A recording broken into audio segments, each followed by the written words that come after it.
दुनिया ने अपनी संप्रभुता और सीमाओं की रक्षा करने के लिए भारत की ताकत और भारत के कमिटमेंट को भी देखा है। लद्दाख में भारत की भूमि पर आंख उठाकर देखने वालों को करारा जवाब मिला है।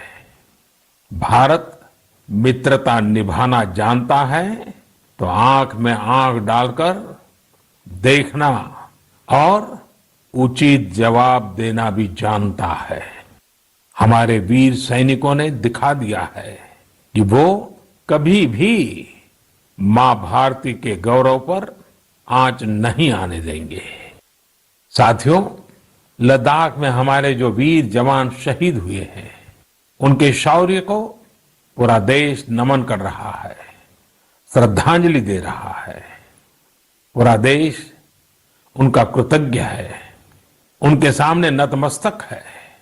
इन साथियों के परिवारों की तरह ही हर भारतीय इन्हें खोने का दर्द भी अनुभव कर रहा है।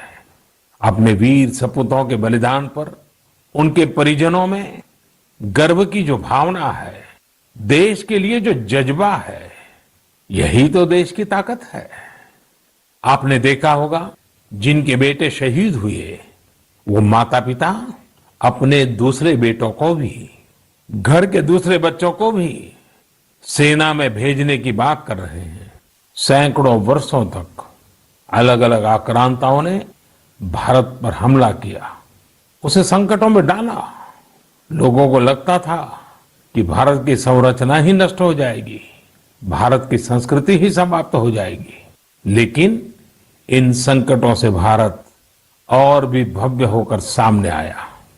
साथियों, हमारे यहां कहा जाता है, सृजन शाश्वत है, सृजन निरंतर है। मुझे गीत की कुछ पंक्तियां याद आ रही हैं। यह कल कल छल छल बहती, क्या कहती गंगा धारा। यह कल कल छल छल बहती, क्या कहती गंगा धारा। युग युग से बहता आता, यह पुण्य प्रवाह हमारा। जैसा संकट आएगा और इसके खिलाफ ये लड़ाई इतनी लंबी चलेगी। ये संकट तो बना ही हुआ है, ऊपर से देश में नीत नई चुनौतियां सामने आती जा रही हैं। अभी कुछ दिन पहले देश के पूर्वी छोर पर साइक्लोन अम्फान आया, तो पश्चिमी छोर पर साइक्लोन निसर्ग आया। कितने ही राज्यों में हमारे किसान भाई बहन टिड्डी दल के हमले से परेशान है, और कुछ नहीं तो देश के कई हिस्सों में छोटे छोटे भूकंप रुकने का ही नाम नहीं ले रहे हैं। और इन सबके बीच हमारे कुछ पड़ोसियों द्वारा जो हो रहा है, देश उन चुनौतियों से भी निपट रहा है। वाकई एक साथ इतनी आपदाएं, इस स्तर की आपदाएं बहुत कम ही देखने सुनने को मिलती हैं।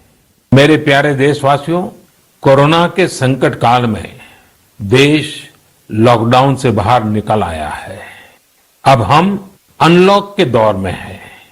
अनलॉक के इस समय में दो बातों पर बहुत फोकस करना है: कोरोना को हराना और अर्थव्यवस्था को मजबूत बनाना, उसे ताकत देना। साथियों, लॉकडाउन से ज्यादा सतर्कता हमें अनलॉक के दौरान बरतनी है। आपकी सतर्कता ही आपको कोरोना से बचाएगी। इस बात को हमेशा याद रखिए कि अगर आप मास्क नहीं पहनते हैं, 2 गज की दूरी का पालन नहीं करते हैं, या फिर दूसरी जरूरी सावधानियां नहीं बरतते हैं, तो आप अपने साथ साथ दूसरों को भी जोखिम में डाल रहे हैं।